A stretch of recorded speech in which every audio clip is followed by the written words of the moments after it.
गीता का अंतर्मन पुस्तक के विमोचन के अवसर पर आयोजित इस समारोह में मुख्य अतिथि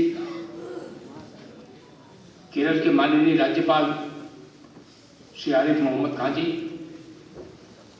पुस्तक के लेखक विद्वान विचारक स्तंभकार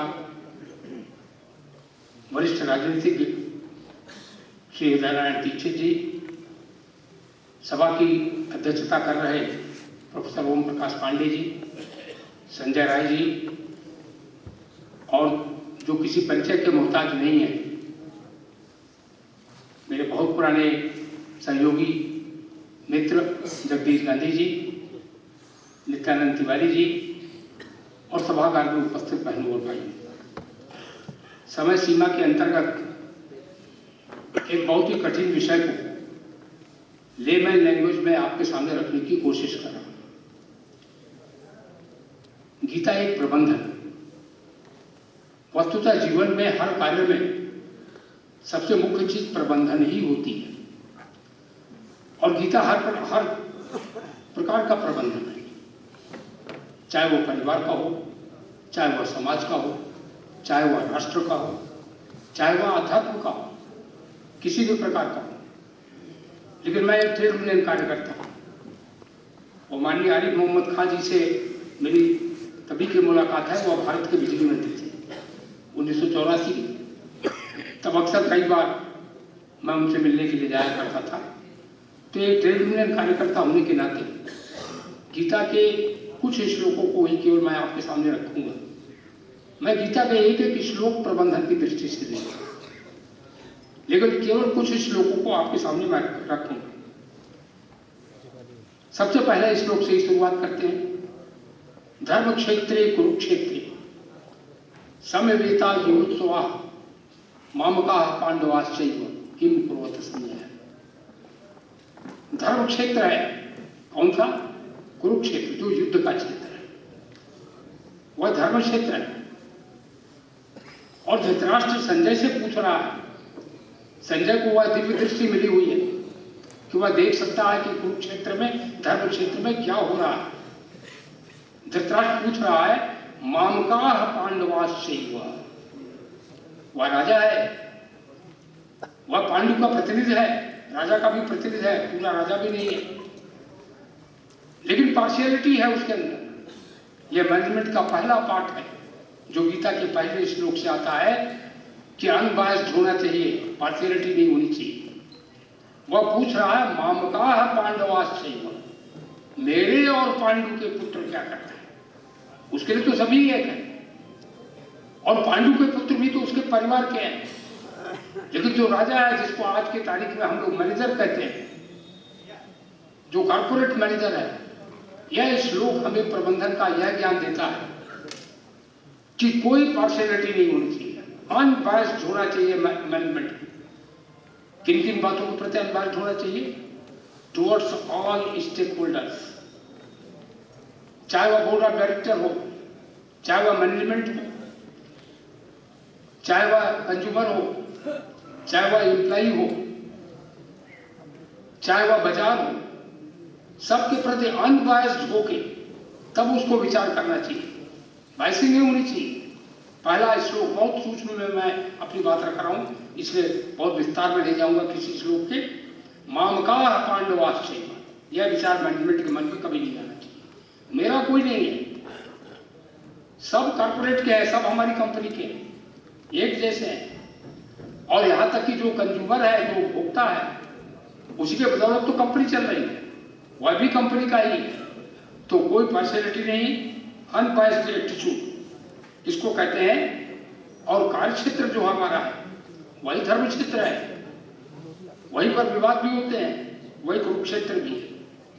तो पहले श्लोक का यह संदर्भ मैंने दिया कि अनपार्शियल, अनबायस्ड एटीट्यूड मैनेजमेंट का होना चाहिए।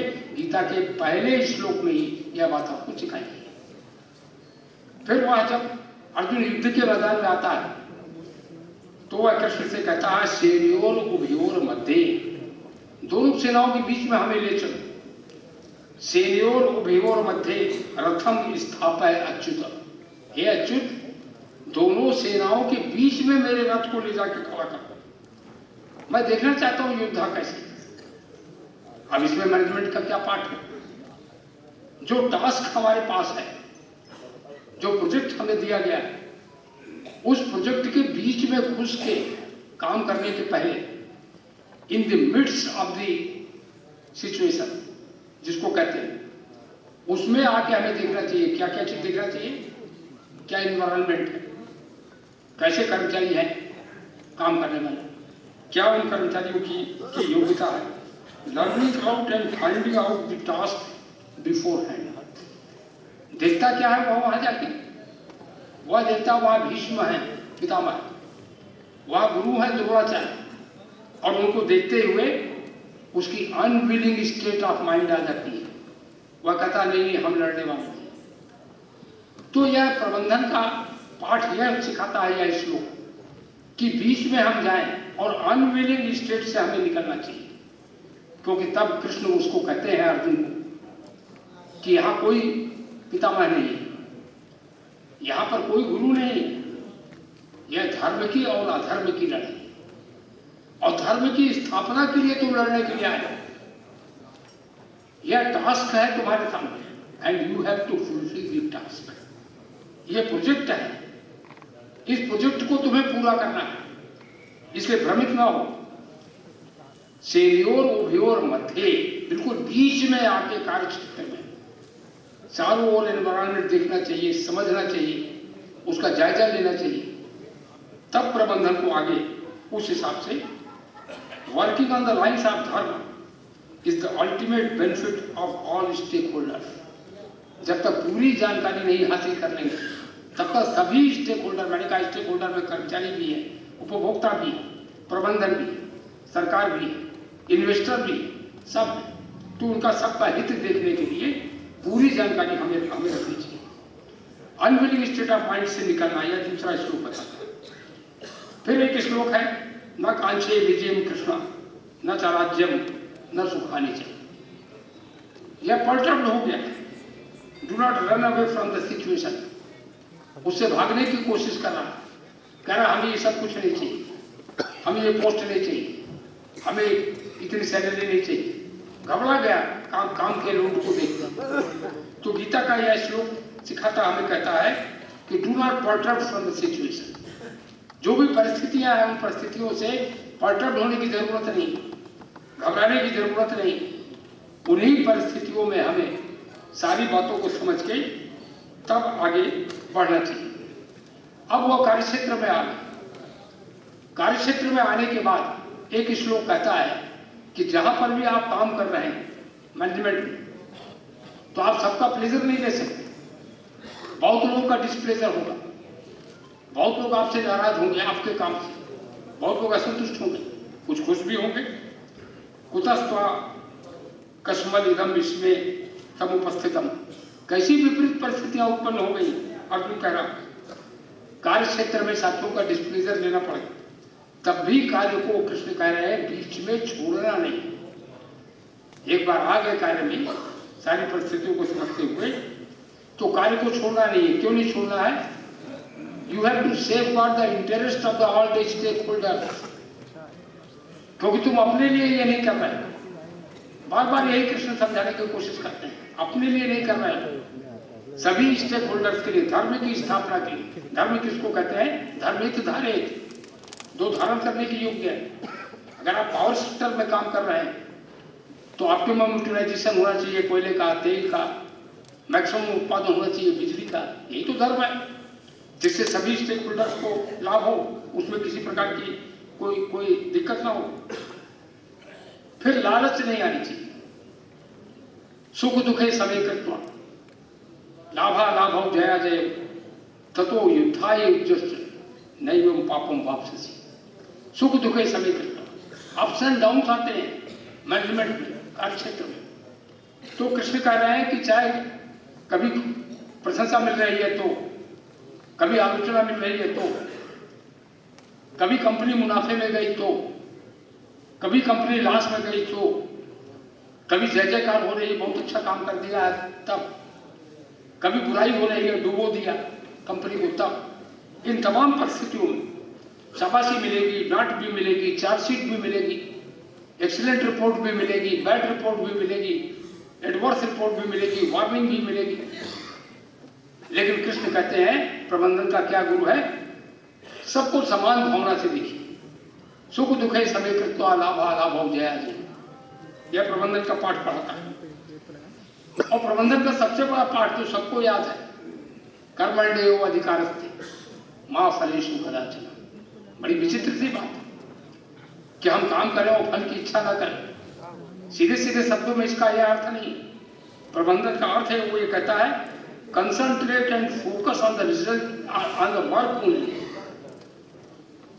Not on the result. अपने काम पर फोकस करो, अपने काम पर कंसंट्रेट करो, रिजल्ट अपने आप है। कर्मण्येव अधिकारस्ते मां फलेषु कदाचन। कर्म करने में ही तुम्हारा अधिकार है, यानी कर्म सिखाता है प्रबंधन कि काम करिए, आपको जो ड्यूटी दी गई उस ड्यूटी को करिए। फिर कई लोगों के मन में ये आता है कार्य क्षेत्र में कि हम अच्छा काम कर रहे हैं, कूल हैंडलिंग प्लांट तो अच्छा काम कर रहा है, बॉयलर अच्छा काम नहीं कर रहा है, बॉयलर ट्यूब लीकेज हो जाता है, टरबाइन ठीक से नहीं काम कर रही, जनरेशन प्रॉपर नहीं हो रहा, तो हम यहाँ चले जाएं, हम वहाँ चले जाएं।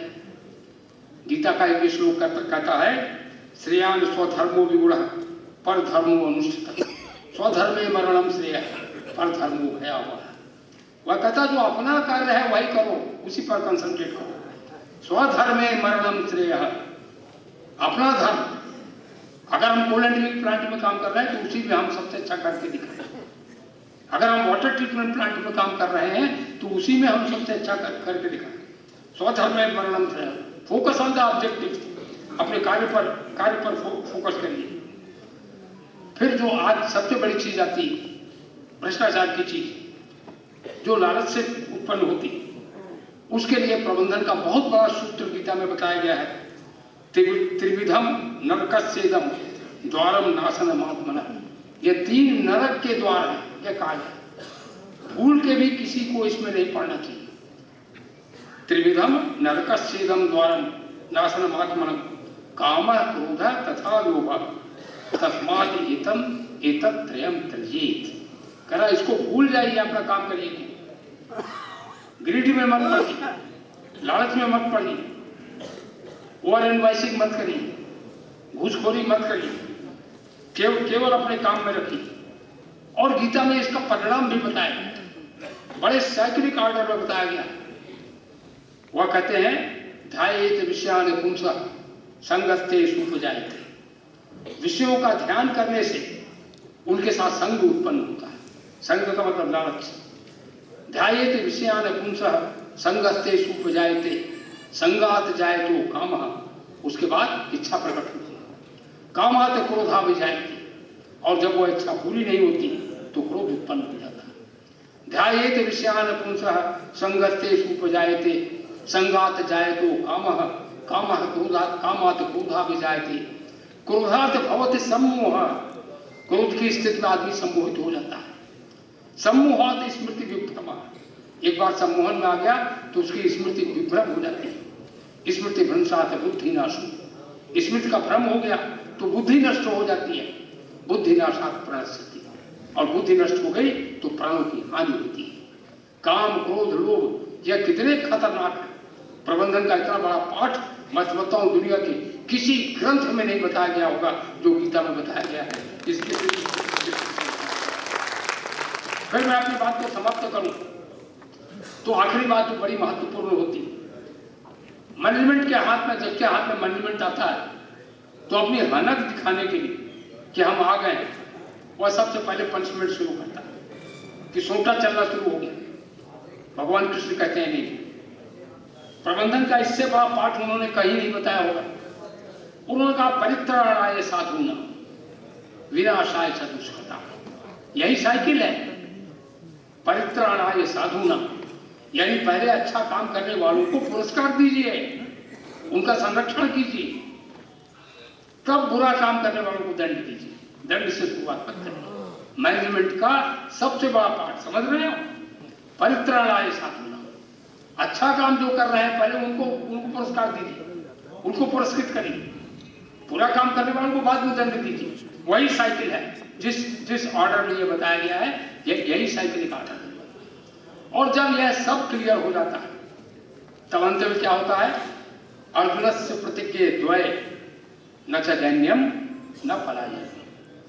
फिर जो कर्मचारी है वह प्रबल के साथ खड़ा होता है, न च दैन्यम न पलायन, कि अब हम भागेंगे नहीं, अब हम कहीं गिड़गड़ाएंगे भी नहीं, हम अपना काम करेंगे। क्या काम करेंगे? बड़ा स्पष्ट संदेश दिया गया है, तस्मात् उत्तिष्ठ कौन्तेय युद्धाय कृते निश्चय। यह युद्ध का मतलब जो है, हमने कहा कि हमारा कुरुक्षेत्र, हमारा युद्ध क्षेत्र, हमारी फैक्ट्री है, हमारा कारखाना है, हमारा दफ्तर है। तस्मात् उत्तिष्ठ कौन्तेय, एक बार क्लियर हो गया तो एक कौन्तेय फिर उठ खड़ा होता है। मैं अपनी बात को समाप्त करूं, यत्र योगेश्वरो कृष्ण यत्र पार्थो धनुर्धर। यह योगेश्वर कृष्ण कौन है? यह धनुर्धर पार्थ कौन है? योगेश्वर कृष्ण जो है वह मैनेजमेंट है, धनुर्धर पार्थ जो है वह कर्मचारी है। जब ये दोनों बिल्कुल ठीक है तब क्या होता है? यत्र योगेश्वरो कृष्ण यत्र पार्थो धनुर्धर तत्र श्री विजयो भूतिर ध्रुवा नीतिर मतिर मम। राइटियस, वहां संपन्नता होगी, वहां शेयर के दाम बढ़ेंगे, वहां प्रोडक्शन बढ़ेगा। यत्र योगेश्वरो कृष्ण है यत्र पार्थो धनुर्धर। मैं इसी के साथ, समय की कमी है, अपनी बात को विराम दूंगा और मैं चाहूंगा गीता महोत्सव के अवसर पर अभी गीता का अंतर संगीत उसमें हम लोग विलीन होंगे। जब माननीय हृदय नारायण दीक्षित जी बोलेंगे, जब माननीय आरिफ मोहम्मद खां जी बोलेंगे, लेकिन मैं अपनी बात को विराम दे रहा हूँ। मैं चाहूंगा सब लोग बोलेंगे, बोलिए योगेश्वर श्री कृष्ण की हर हर हर महादेव। धन्यवाद, जय हिंद।